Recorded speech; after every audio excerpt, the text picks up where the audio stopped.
औज़ुबिल्लाहिमिनश्शैतानिर्रजीम बिस्मिल्लाहिर्रहमानिर्रहीम। अस्सलाम वालेकुम डियर स्टूडेंट्स, कैसे हैं? अल्हम्दुलिल्लाह मैं खैरियत से हूँ।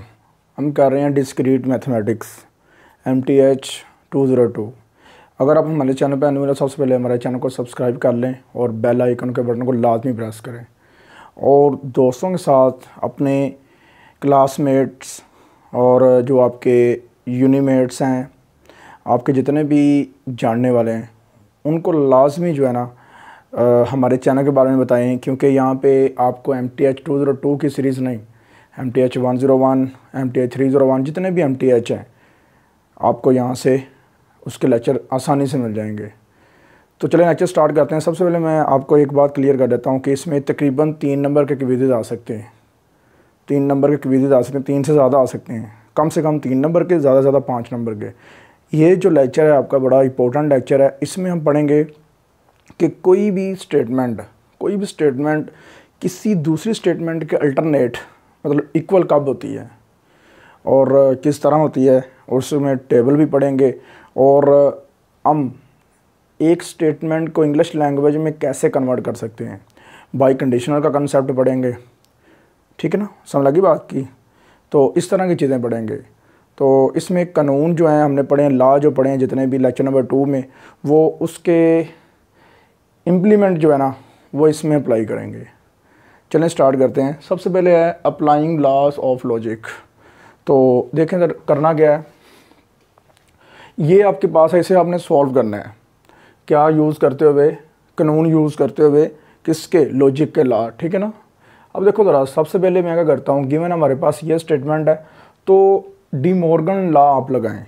ये नेगेशन के अंदर अप्लाई करेंगे तो डी मॉर्गन लॉ लगेगा यहाँ पे। कैसे देखें ज़रा, डी मॉर्गन लॉ अप्लाई करोगे आप क्या करेंगे, इसका नेगेशन अलग हो जाएगा और इसका अलग, और ये एंड किस में कन्वर्ट हो जाएगा? और में। ठीक है ना, समझ लगी बात की? तो यहाँ पे नेगेशन के साथ नेगेशन कट जाएगा तो इसे हम कहेंगे डबल नेगेशन लॉ। ठीक है ना। तो नेगेशन के साथ नेगेशन कट गया तो ये आ गया। ओके हो गया। फिर देखो ये और ये और है, आप वन टाइम और लिख लें, इन दोनों को इकट्ठा कर दें और ये जो और है ये वैसे ही रहने दें इसके साथ। तो ये क्या होगा? Distributive law. ठीक है ना। डिस्ट्रीब्यूटिव लॉ ये कहता है कि अगर 2 यूनियन है तो आप क्या करो, और 2 नंबर सेम है, 2 आपके पास नंबर सेम है, उनको इकट्ठा कर दो। ठीक है ना। तो दरमियान में यूनियन वैसे आ जाता है, यहाँ और कह लो यहाँ पे वैसे आ जाएगा, और ये वैसे का वैसे फैक्टर आ जाएगा। इसे कहते हैं डिस्ट्रीब्यूटिव लॉ। और ये देखो ज़रा, ये होता है आपके पास डेम्पोटेंट लॉ। ठीक है ना। डेम्पोटेंट लॉ क्या कहता है कि दोनों चीज़ों का आप और ले रहे हो। क्या ले रहे हो? और। तो मतलब 2 चीज़ें कौन सी हैं? सेम है। तो P और P का और जो है ना वो P होगा।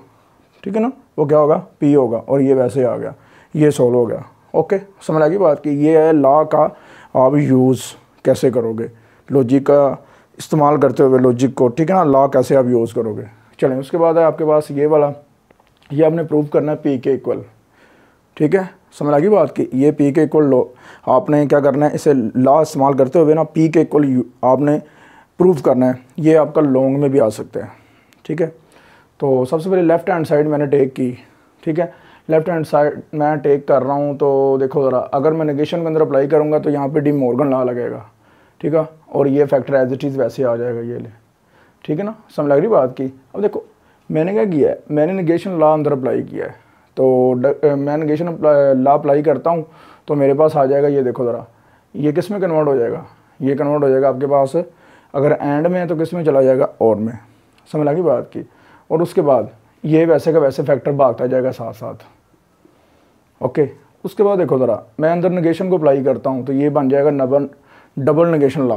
कौन सा? Double negation law. उसके बाद देखो ज़रा, फिर वही चीज़ आ गई आपके पास कि ये चीज़ है, और उसके बाद देखो ज़रा, डबल नेगेशन लॉ, नेगेशन के साथ नेगेशन कट गया, ये वैसे ही साथ आ गया, और नेगेशन सिर्फ इसके साथ अप्लाई हो रहा था। ओके, और इसके साथ वैसे लग गया, डबल नेगेशन लॉ। उसके बाद डिस्ट्रीब्यूटिव लॉ कैसे अप्लाई होगा? देखें, दोनों चीज़ों में सेम कौन सी चीज़ है? P और P वन टाइम लिख देना है, और ये और ये वन टाइम लिख देना है, और इन दोनों को इकट्ठा कर देना है, और दरमियान में क्या है? एंड है, तो एंड लगा के दोनों को इकट्ठा करना है। तो ये होगा आपके पास, देखें ज़रा ध्यान से, ये आपके पास क्या होगा? Distributive law. ठीक है ना, क्या होगा? Distributive law. अब क्या करना है, ये देखो ज़रा, अगर एक चीज़ नोट में है और एक चीज़ वैसे ही है, मतलब एक बेसिक वेरिएबल यहाँ पे कौन सा है, क्यू है, तो उसका नोट है और फिर बेसिक वेरिएबल है। तो नेगेशन लॉ क्या कहता है कि यहाँ पे इसका जो आंसर आएगा ना वो बेसिकली कंट्राडिक्शन आएगी। क्या आएगी, कंट्राडिक्शन। यहाँ पे देखो अगर सेम है, अगर सेम है और ले रहे हो तो वही आएगा। अगर वेरिएबल है और उसका नेगेशन है तो कंट्राडिक्शन आएगी। क्या आएगी, कंट्राडिक्शन। तो यहाँ पे इसे क्या कहेंगे, नेगेशन लॉ, ठीक है ना, क्या कहेंगे, नेगेशन लॉ। तो यहाँ पे आ गया इसका सी आंसर। ओके, फिर देखो ज़रा, उसके बाद देखो ज़रा, अगर आप पी का या क्यू का और ले रहे हो किसके साथ, कंट्राडिक्शन के साथ, कंट्राडिक्शन के साथ या टेटियोलॉजी के साथ, टी के साथ, तो देन बच्चे आपके पास आएगा आइडेंटिटी लॉ। क्या होगा, आइडेंटिटी लॉ। तो ये इसका आंसर क्या आ जाएगा, और लोगे पी का सी के साथ तो पी ही आ जाएगा, ठीक है ना। ये बाय टेबल हमने सॉल्व किया हुआ है, बाय टेबल इसे सॉल्व किया हुआ है। तो ये चीज़ ध्यान से आपने करनी है, ठीक है ना। ओके, मैं दोबारा रिपीट कर देता हूँ। इन दोनों का आप जब भी वेरिएबल और उसके नेगेशन को एंड लोगे ना, उसका आंसर हमेशा सी आएगा, मतलब कंट्राडिक्शन सारा टेबल फॉल्स आएगा। तो इस वजह से यहाँ पे क्या लिखा, सी। ओके, समझ लगी बात की। और सी का किसी के साथ भी आप और लोगे कंट्राडिक्शन का, उसके ऊपर कोई फ़र्क नहीं पड़ेगा, तो वो क्या आएगा, पी आएगा। तो ये आ गया आपके पास right hand side. You understand जी स्टूडेंट्स। अगर हम आगे बात करें तो आपके पास है इंग्लिश की स्टेटमेंट, जिसे आपने लॉजिकली बेसिक वेरिएबल में कैसे कन्वर्ट करना है और मैथमेटिकली कैसे सॉल्व करना है, ठीक है ना। स्टार्ट करते हैं। सबसे पहले हम बात करते हैं कि आपके पास एक एग्जांपल है, you will get an A grade, ठीक है ना, A grade if you are hard working and, देखो ये एक हिस्सा हो गया एंड दूसरा हिस्सा शुरू करने लगा हूँ, द सन शाइन्स, ठीक है, द सन शाइन्स दूसरा हिस्सा हो गया। तीसरा, और you are hard working and it rains, it rains. समझ लगी बात की।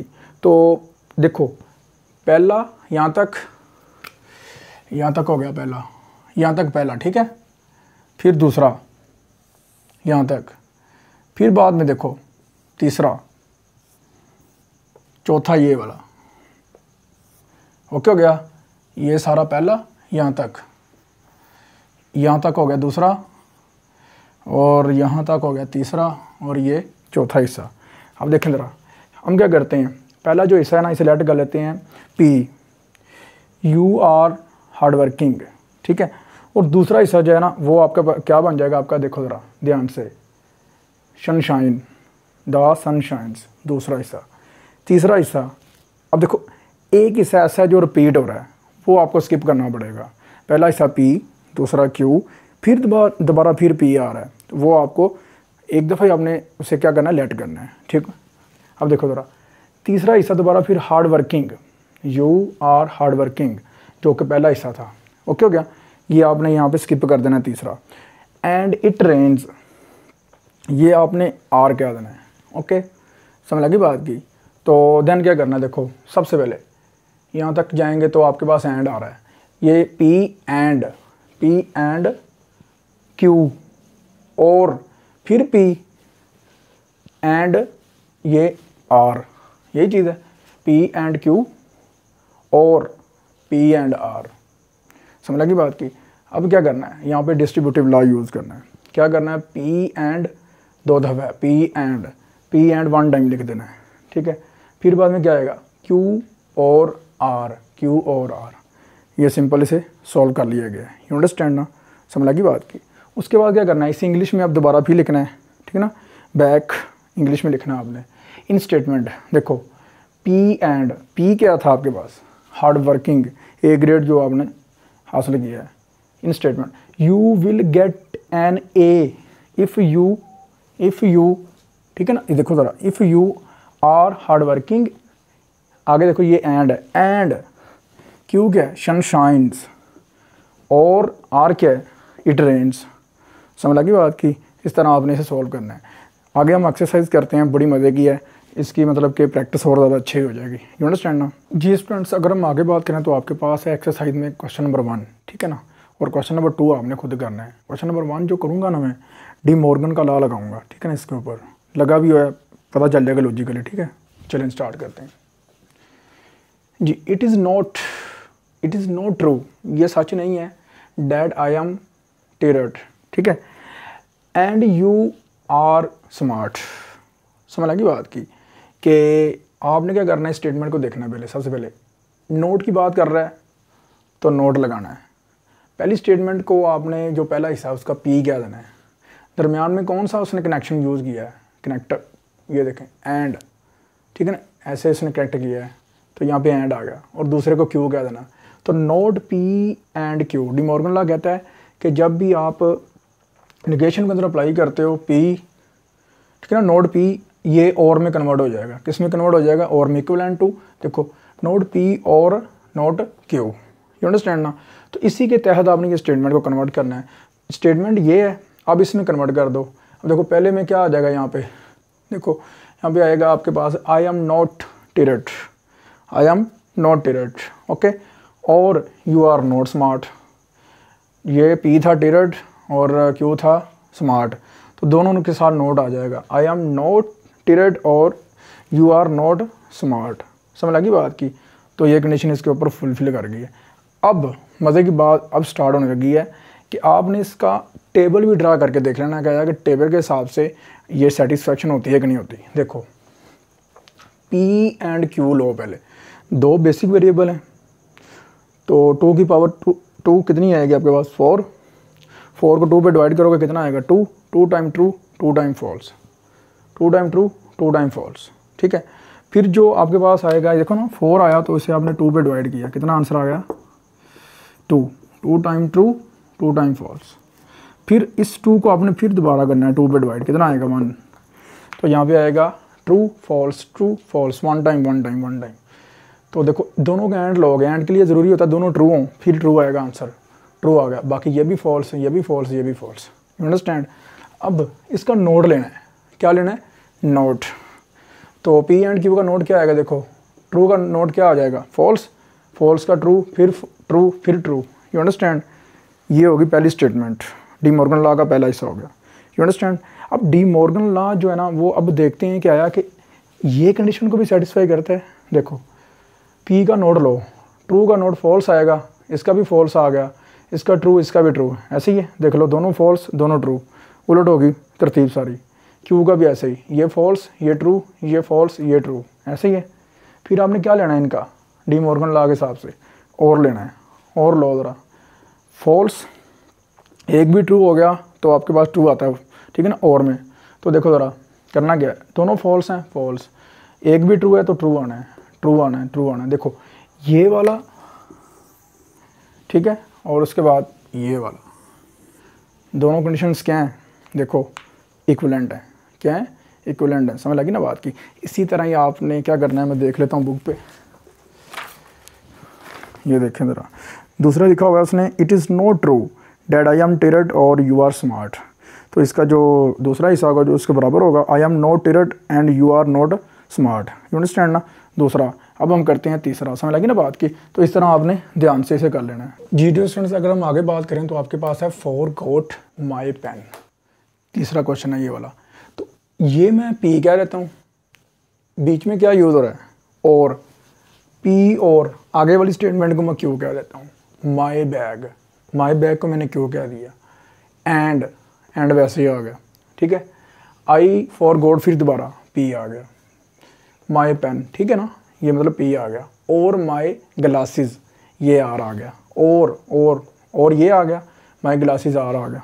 समझ लगी बात की। जैसे हमने शुरू में इस कंडीशन को अच्छे से पढ़ा है उसी तरह मैंने ये सारा फर्ज कर लिया है। डिस्ट्रीब्यूटिव लॉ लगाना है यहाँ पे। डिस्ट्रीब्यूटिव लॉ देखो ज़रा, पी और दोनों रिपीट हो रहे हैं 1 टाइम, क्यू एंड आर,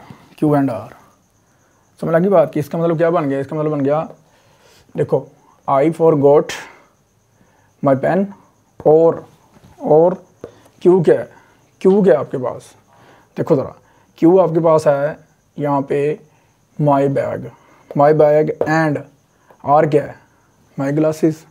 समझ लगी ना बात की। इस तरह आपने इसे ट्रांसलेट कर लेना है, यू अंडरस्टैंड। कर लेंगे, ध्यान से करना है। अब आगे आपके पास है कंडीशनल स्टेटमेंट्स।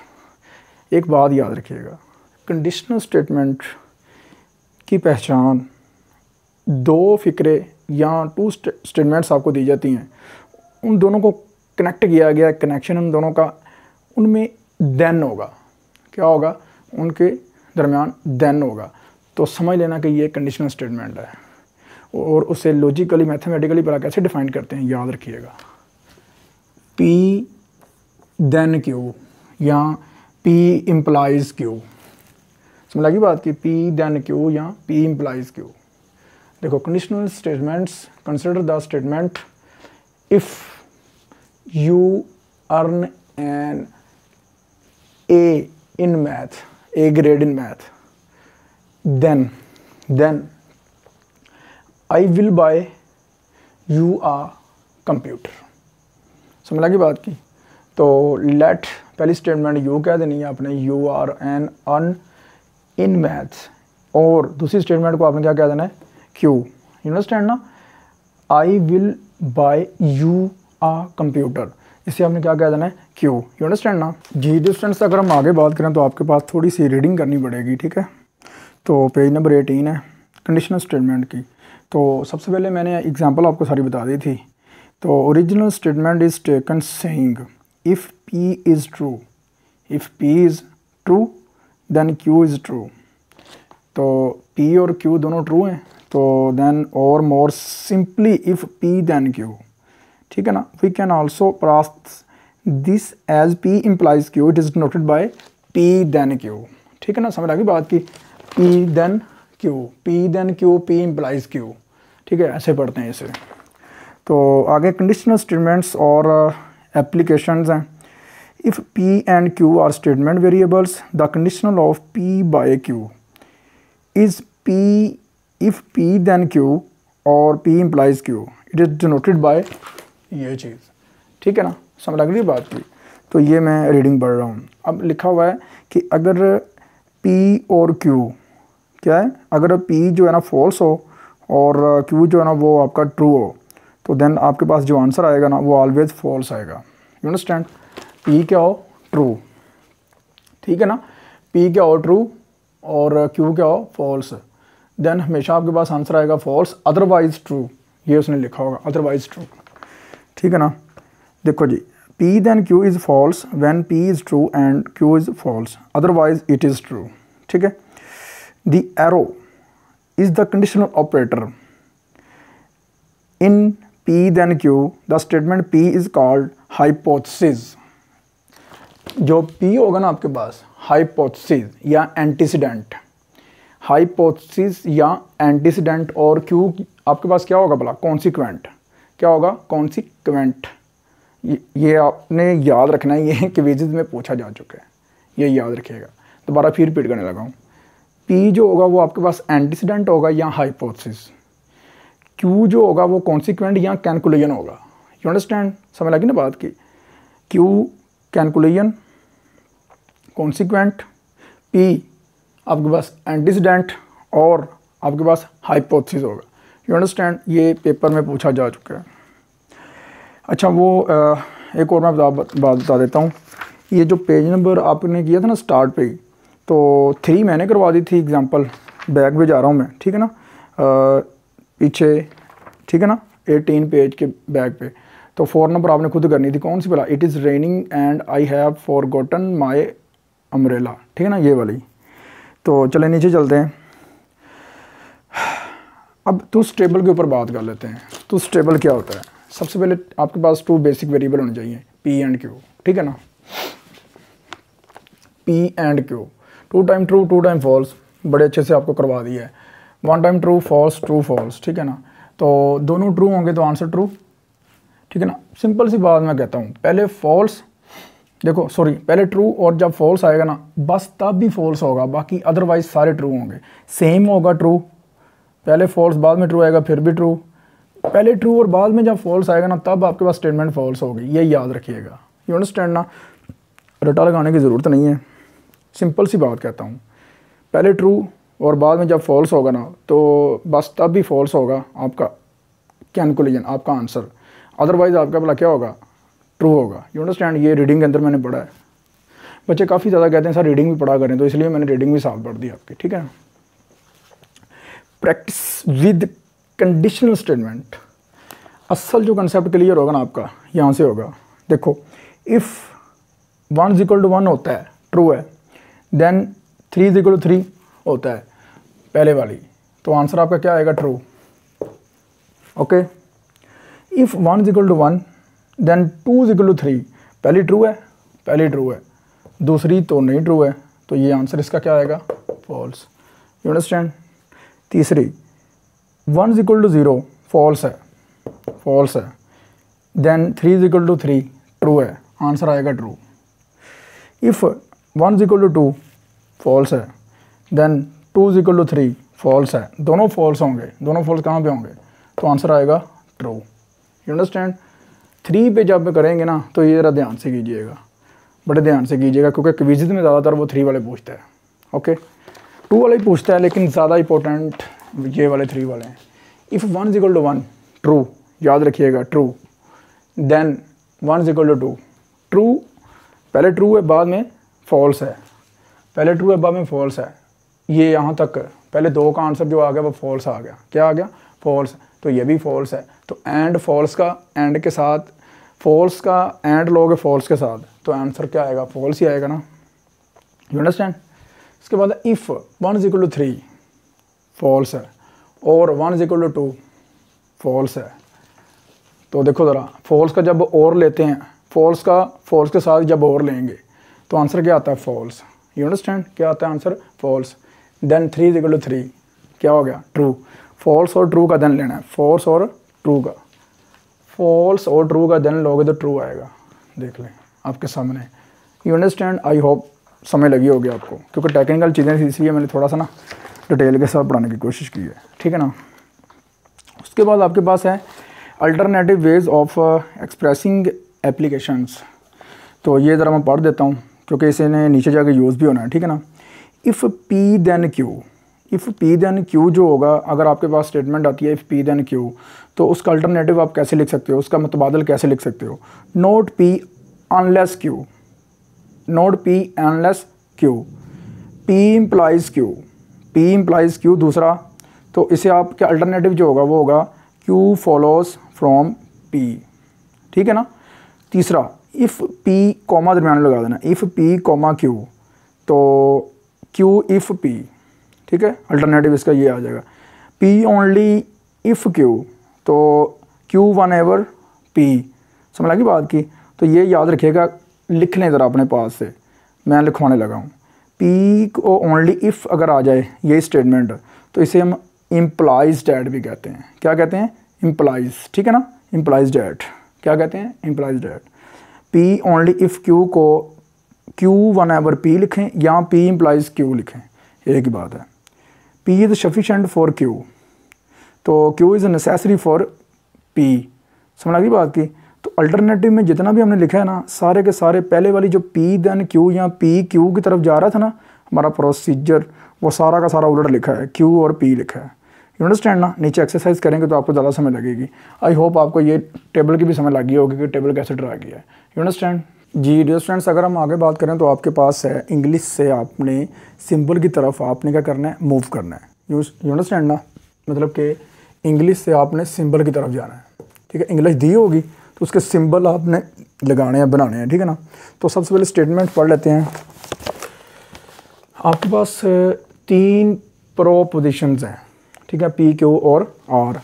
पी क्या है, you get an A on the final exam, और क्यू क्या है, you do every exercise in this book, और आर क्या है, you get an A in this class. समझ लगी बात की। क्वेश्चन नंबर 1 की स्टेटमेंट पढ़ते हैं।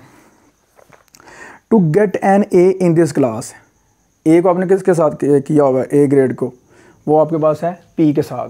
पी आगे देखो ज़रा, इट इज़ नेसेसरी, नेसेसरी का मतलब क्या होता है, arrow implies, for you get an A on the final exam.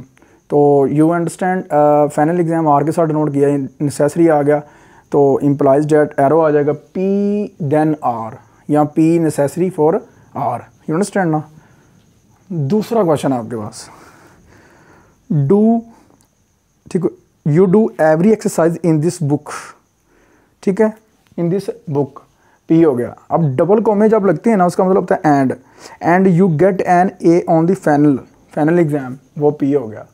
और आगे देखो इज़, हाँ जी सॉरी, फाइनल एग्ज़ाम इम्प्लाइज का मतलब arrow, implies you get an A in this class, समझ लगी ना, P and Q then R. तीसरा getting an A on the final, getting an A on the final, getting an A on the final, ठीक है ना, on the final, and doing every exercise in this class, every exercise in this class, every exercise in this class, ठीक है ना।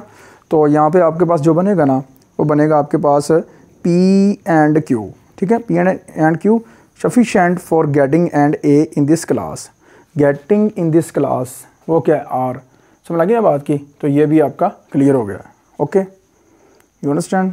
ये आपने चीज़ें कुछ करनी थी आपने। उसके बाद अगर हम बात करें तो सिंबल्स इंग्लिश की तरफ, उलट सिंबल दिए हों तो इंग्लिश की तरफ कैसे जाना। Let P Q and R be the propositions, P क्या है, यू हैव द फ्लू, ठीक है ना, यू हैव द फ्लू, और क्यू क्या है, you miss the final exam, और आर क्या है, यू पास द कोर्स। चलो जी, P then Q, P then Q, पहले देख लो पी क्या है, you have the flu, then Q क्या है, क्यू आपके पास you miss the final exam, देख लो यही लिखा है, इफ़ यू, शुरू में यू इफ़ लगाना है, ठीक है ना, if you have flu then you will the final exam, ठीक है, you will the final exam, होगा क्लियर। ये भी दूसरी स्टेटमेंट, नोट क्यू, क्यू क्या है, you miss the final exam, हाँ जी, you miss the final exam, you do not miss the final exam, समझ लगी बात की। तो यहाँ पे नोट आ जाएगा, ये स्टेटमेंट को आपने क्यू वाली को नोट कर देना है, और आर क्या बुला है, यू पास द कोर्स। चलो पढ़ते हैं, ठीक है ना। अच्छा जी, if do not miss the final exam you will pass the course, okay हो गया, समझ लगी बात की। अब जब हम तीसरी की बात करेंगे ना, तीसरी ये मैंने लिखी हुई है, ठीक है ना, तो नोट पी, पी क्या है, do have the flu, do not have the flu, ठीक है ना। तो नैदर, देखो if you neither have flu और मिस द फाइनल एग्ज़ाम, और मिस द फाइनल एग्ज़ाम, ठीक है ना, समझ लगी बात की। तो then you will pass the course, then you will pass the course. अब देखो ज़रा दोबारा सुनो, नोट आ गया पी के लिए, पहली स्टेटमेंट के साथ नोट लगा देना है, और दूसरी भी उसने नोर लिखा हुआ है, नैदर और नोर का यूज़ किया उसने, जिनको इंग्लिश आती है वो तो कर लेंगे इजी से।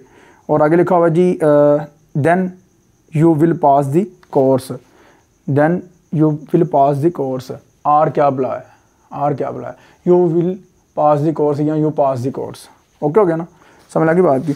अब ना टेबल के ऊपर बात करने से पहले मैं पीछे चलता हूँ कि पेज नंबर 19 पे ना एक्सरसाइज थी, जिनकी तो इंग्लिश अच्छी है वो तो कर लेंगे, ठीक है ना, जहाँ पे अल्टरनेटिव वेज ऑफ लिखा हुआ ना एक्सप्रेसिंग एप्लीकेशंस, ठीक है ना, एक्सप्रेसिंग एप्लीकेशंस के नीचे आओ एक्सरसाइज है, your guarantee is good only if की जगह में देन यूज़ कर लेना है, देन मस्ट हैव, ठीक है ना। तो if you bought your CD less than 90 days ago, तो इसका आंसर देख लो, जिनकी इंग्लिश बहुत ज़्यादा अच्छी है तो वो तो आराम से समझ लेंगे। If your guarantee is good then you must have bought your CD player less than 90 days ago, you understand ना। अब दूसरा पढ़ता हूँ, to get tenure has a professor it is sufficient to be world famous, तो if लगाना है, if you are world famous then you will get tenure has a professor, you understand ना। ये चीज़ें जो ना आपने करनी है ध्यान से, नीचे वाले दोनों जो हैं C और D आप कर सकते हैं, कर लेंगे ना, वो ध्यान से आपने करनी है। और बाकी रहा ये भी आपने अच्छे से करना है। और क्विज़ में एक बात याद रखिएगा, इस तरह के क्वेश्चन वो पूछता है क्विज़ में, शॉर्ट क्वेश्चन में, लॉन्ग में, तो पेपर पॉइंट ऑफ व्यू के हिसाब से इस तरह के स्टेटमेंट ट्रांसलेटिंग में जाना है आपने इंग्लिश में, या इंग्लिश से उसमें जाना है क्या कहते हैं सिंबल में, तो ये कन्वर्ट करना किसी भी सेंटेंस को ये पूछता है, ट्रांसलेट करना, यू अंडरस्टैंड ना। तो ये चीज़ें आपने कुछ करनी है ध्यान से जी। डिस्टेंस अगर हम आगे बात करें तो एग्जाम्पल नंबर आपने 1 आपने खुद ड्रा करनी है, ठीक है ना, पहला टेबल। दूसरा मैं करता हूँ, सबसे पहले आपने जो चीज़ नोट करनी होती है ना, बेसिक वेरिएबल आपने नोट करने होते हैं, ठीक है। वो कितने हैं आपके, यहाँ पे देखो, यहाँ पे आपके 3 बेसिक वेरिएबल हैं, P, Q और R, 2 की पावर 3 ले लेनी है, ठीक है, वो 8 आएगी आपके पास। देखो ज़रा 2 की पावर अब अगर 3 लेते हो तो वो आती है आपके पास 8। इसे 2 पे डिवाइड करो तो कितना आंसर आएगा आपके पास आएगा 4। तो 4 टाइम ट्रू, ठीक है, और 4 टाइम उसकी बैक पे फॉल्स, ठीक है। उसी 4 को फिर 2 पे डिवाइड करोगे 2 आएगा। 2 time true, 2 time false, 2 time true, 2 time false. फिर उस 2 को 2 पे डिवाइड करोगे 1 आएगा। True false, true false, true false, true false. ये ना मस्जिद से आवाज़ आ रही है तो सहरी का टाइम है ये वाला, ठीक है, 2 बज चुके हैं तो इसलिए वो उठा रहे हैं। ये ना सोचिएगा कि जान हो रही है, पीछे से आवाज़ आ रही है, यू अंडरस्टैंड, ठीक है ना। तो समझ लगी बात की। ये 3 बेसिक वेरिएबल पी, क्यू और आर। अब आपने क्या करना है, पी का देन लेना है क्यू के साथ। क्यों लेना है, ये देखो पहली ब्रैकेट के अंदर क्या लिखा हुआ, P then Q, P then Q. इसमें क्या होगा, अगर आपके पास पहले ट्रू आ जाता है और बाद में फॉल्स होता है तो फॉल्स होगा, अदरवाइज हर एक कंडीशन में ट्रू होगा। देखो ज़रा, ट्रू, ठीक है, ट्रू ट्रू, ये देखो फॉल्स आ गया, ठीक है, फिर फॉल्स, फिर ट्रू, ये सारा ट्रू। समझ लगी बात की। अगर पहले ट्रू और बाद में फॉल्स आएगा देन में तो आपके पास फॉल्स आएगा, अदरवाइज ओवरऑल सारा ट्रू आएगा। ये मैंने पीछे करवाया हुआ है, ठीक है। उसके बाद देखो दूसरी ब्रैकेट में क्या है, नोड पी देन आर। पहले नोड लो पी का, तो ये 4 ट्रू हैं, चारों फॉल्स हो जाएंगे, चारों फॉल्स जो है ना वो ट्रू हो जाएंगे। ये नोड आ गया, ठीक है। देन लेना है आर के साथ नोड का, तो देखो पी नोट है, नोड पी देन आर। तो देखो ज़रा इसका आपने आर के साथ लेना है। एक बात याद रखिएगा ध्यान से, यहाँ पे बच्चे ना गलत कर देते हैं, तो ये ज़रा चीज़ आपने ध्यान से देखनी है। पहले आपने फॉल्स रखना है माइंड में, बाद में ट्रू। तो फॉल्स देन ट्रू, तो ये क्या होगा, फॉल्स पहले आ रहा है, ट्रू बाद में, तो ट्रू आएगा, यू अंडरस्टैंड ना। फिर देखो पहले फॉल्स है, फिर फॉल्स है, सेम हो गए तो ट्रू आएगा। फिर देखो ज़रा ध्यान से, पहले फॉल्स है फिर ट्रू है तो ट्रू आएगा, पहले फॉल्स है फिर फॉल्स है ट्रू आएगा, फिर ट्रू है फिर ट्रू आएगा। फिर देखो ध्यान से, पहले ट्रू बाद में फॉल्स है, पहले ट्रू बाद में फॉल्स, पहले ट्रू बाद में फॉल्स। आंसर क्या आया था आपका देन में, देखो देन में आपका आंसर आया था फॉल्स, पहले ट्रू बाद में फॉल्स, ठीक है ना। समझ लगी बात की। इस तरह ये कर लिया मैंने। अब क्या करना है, इन दोनों कॉलम्स का ना आपने एंड लेना है। क्या लेना है, एंड। तो एंड में क्या होता है, एंड में आप याद रखिएगा दोनों ट्रू होंगे तो आंसर ट्रू आता है, अदरवाइज फॉल्स आता है। तो देखो ज़रा क्या होगा, देखो ध्यान से, एक ये कंडीशन है और एक ये है, दोनों ट्रू हैं तो answer true, true false, false true, false true, false. समझ लगी बात की। तो ये आपके पास फाइनल आंसर आ गया, यू अंडरस्टैंड, कॉलम आ गया आपके पास, okay. Logical equivalence involving implication, ये ना यकीन करें इतनी इंपॉर्टेंट है जैसे मुसलमान के लिए नमाज इंपॉर्टेंट है। समझ लगी ना बात की, ये इतनी इंपॉर्टेंट है आपके पेपर पॉइंट ऑफ व्यू के हिसाब से। बस ये याद रखिएगा, मैंने अपने हाथों से सॉल्व किए हैं क्विज़, तो उसने ये चीज़ें जो है ना बड़ी ज़्यादा उसने एक्सप्लेन कर करके उसने पूछी हुई थी, बार बार रिपीट करके। क्विज़ में शॉर्ट में लॉन्ग में वो टेबल पूछ लेता है, शॉर्ट में थोड़ा सा छोटा टेबल पूछ लेता है, खुद दे के टेबल कह लेता है इसका जो ना आगे इसका फाइनल कॉलम निकालो क्या आएगा, फाइनल कॉलम। और ऑब्जेक्टिव में एक साइड दे के दूसरी साइड पूछ लेता है कि ये इसके किसके बराबर होगी, किसके इक्वल होगी, यू अंडरस्टैंड ना। देखो पी देन क्यू टेबल आपने खुद इसका ड्रा करना है। ये इक्विवेलेंट होता है कि अगर आप क्या करें, नोट ले लें क्यू का और एरो ऐसे ही रहेगा, इन दोनों की पोजीशन चेंज कर दो और दोनों का नोट ले लो, नेगेशन ले लो। समझ लगी बात की। ये आपने सेल्फ करना है इसका टेबल ड्रा, ये दोनों के आंसर सेम आएंगे, देख लीजिएगा। पी देन क्यू का और not Q then not P का आंसर दोनों के सेम आएंगे। उसके बाद पी देन क्यू इसके बराबर भी होता है दूसरा रिजल्ट, नोट पी और नोट क्यू इसके बराबर भी होता है, इसके इक्वल भी होता है। ये भी याद रखना है और ये भी टेबल आपने खुद ड्रा करना है। तो नोट यहाँ से क्या निकल आया, नोट यहाँ से निकला कि पी देन क्यू दो चीज़ों के इक्वल होता है, नंबर 1 नंबर 2, यू अंडरस्टैंड ना। समझ लगी बात की। ये 3 रिजल्ट आपने याद रखने हैं, ये वाला इसके बराबर होता है और ये इसके बराबर होता है और इसका मतलब ये इसके भी बराबर होगा।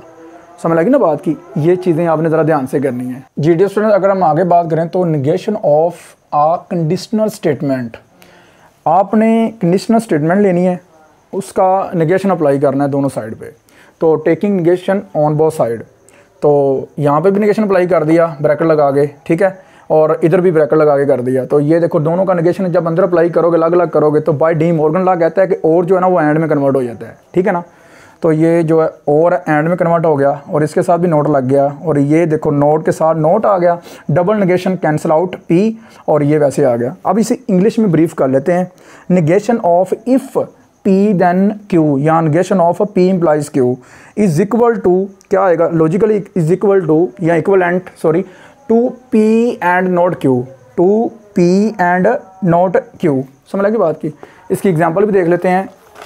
देखो ज़रा, P then Q, P then Q, इसका आपने जब भी स्टेटमेंट को कन्वर्ट करना है, पी देन क्यू होना चाहिए आपके पास। तो उसे आप जब कन्वर्ट करोगे ना, किस में, नेगेशन अप्लाई करके इस तरह के आंसर में लेके जाओगे, तो पी वैसे आ जाएगा एंड आगे चीज़ में जो होगी ना आगे वाली वो नोट आ गए यहाँ पे आ जाएगा। चलो एक्सरसाइज करते हैं। If Ali lives in Pakistan, ये देखो पी की बात हो रही है, then he lives in Lahore, p then q आ गया। अब इसका आंसर चेक करते हैं। अली लिव्स इन पाकिस्तान, वो पी वैसे आ गया, Ali lives in Pakistan and, देख लो आगे इसने लिखा होगा and he does not live in Lahore, देख लो नॉट क्यू मतलब कि नॉट लाहौर में वो नहीं रहता। यू अंडरस्टैंड ना। अब दूसरी फिर पढ़ता हूँ मैं। If my car is in the repair shop then I can not get to class.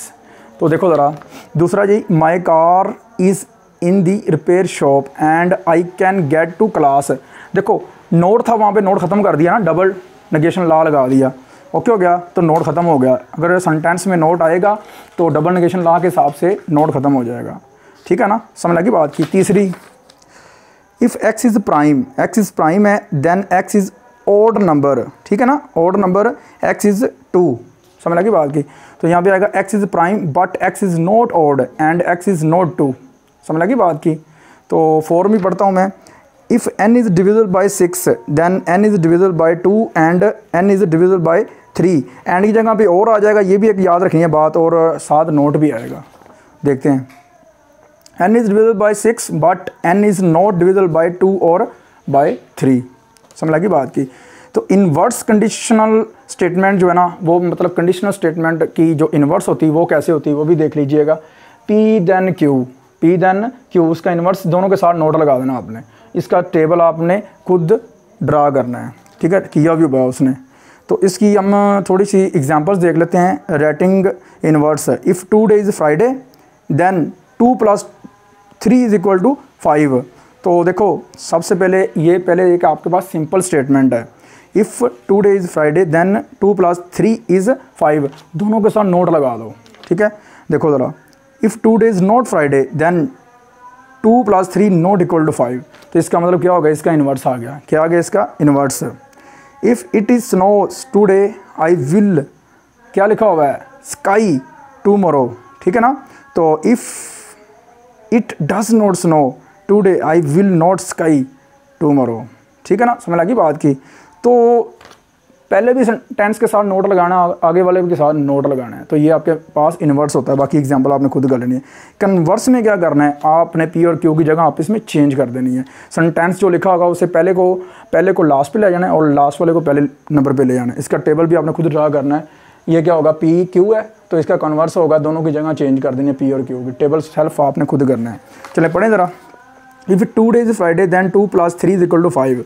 तो लास्ट वाली जो स्टेटमेंट है वो शुरू में लिख दो इफ़ लिख के, ठीक है ना, और बाकी जो शुरू वाली वो लास्ट पे लिख दो। तो ये आपके पास क्या आ जाएगा, आपके पास कन्वर्स आ जाएगा।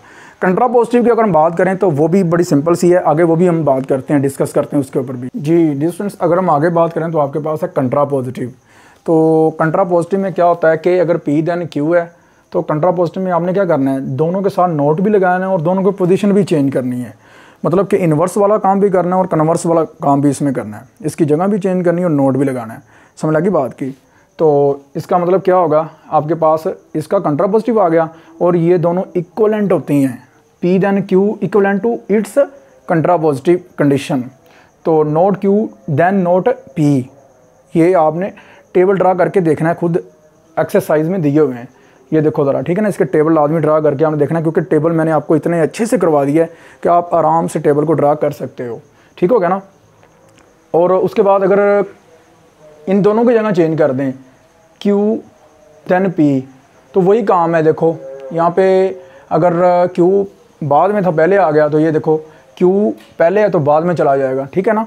तो स्टेटमेंट सारी उलट हो जाएगी। तो ये भी आपने टेबल खुद ड्रा करना है। अब इसकी एक्सरसाइज थोड़ी देख लेते हैं कि इसमें होता क्या है। नंबर 1, स्टेटमेंट भी चेंज हो जाती है, पहले वाली लास्ट पे, लास्ट वाली पहले पे, और दोनों के साथ नोट भी लग जाता है। चलो, if today is a Friday then 2 + 3 is 5 is 5 है is equal to 5। If 2 + 3 is not equal to 5, एक तो नोट भी लग गया, लास्ट वाली स्टेटमेंट पहले नंबर पे आ गई।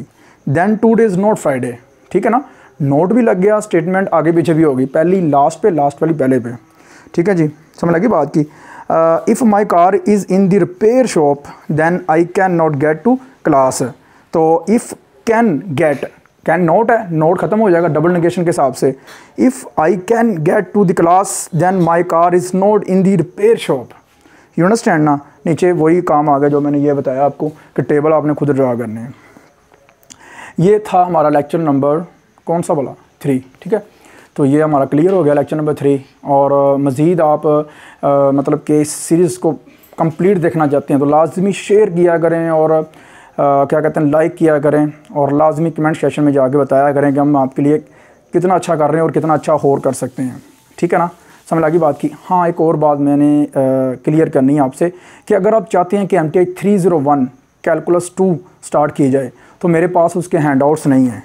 मुझे TCS करवा दें, मैं आपको एड्रेस बता देता हूँ, आपने उसी एड्रेस पे TCS करवा देने हैं, ठीक है ना। बाय पोस्ट भेज दें, TCS करवा दें, बाय हैंड भेज सकते हैं, बाय हैंड भेज दें। तो मैं आपको ना एड्रेस बताता हूँ अपना, ठीक है। एड्रेस हमारा क्या है, कसूर, ठीक है, कसूर बस्ती कादराबाद, ठीक है, बस्ती कादराबाद। अल नाज़र पब्लिक स्कूल, जुल्फ़कार साहब का ये स्कूल है, सर उधर के प्रिंसिपल साहब हैं जुल्फ़कार साहब। तो अल नाज़र पब्लिक स्कूल उनके ऑफिस में भेज दें, कह दें कि सर तनसीर अहमद सरदार साहब के ये नोट्स हैं, तो ये नोट्स उन तक पहुंचने चाहिए। समझ लगी बात की। तो ये लाजमी आपने कुछ करना है, कुछ पढ़ना है तो मुझे नोट्स भेजने पड़ेंगे, handouts. You understand. Cal 2 MTI 301 calculus 2, you understand, ये लाजमी आपने भेजने हैं। अपने साथ वालों को हमारे चैनल के बारे में बताओ, पोस्ट लगाओ फेसबुक पे, इंस्टा पे, और मज़ीद जो है ना व्हाट्सअप ग्रुप में हमारे लिंक को शेयर करो और अपनी व्हाट्सअप पे हमारे लिंक का स्टेटस लगा लो।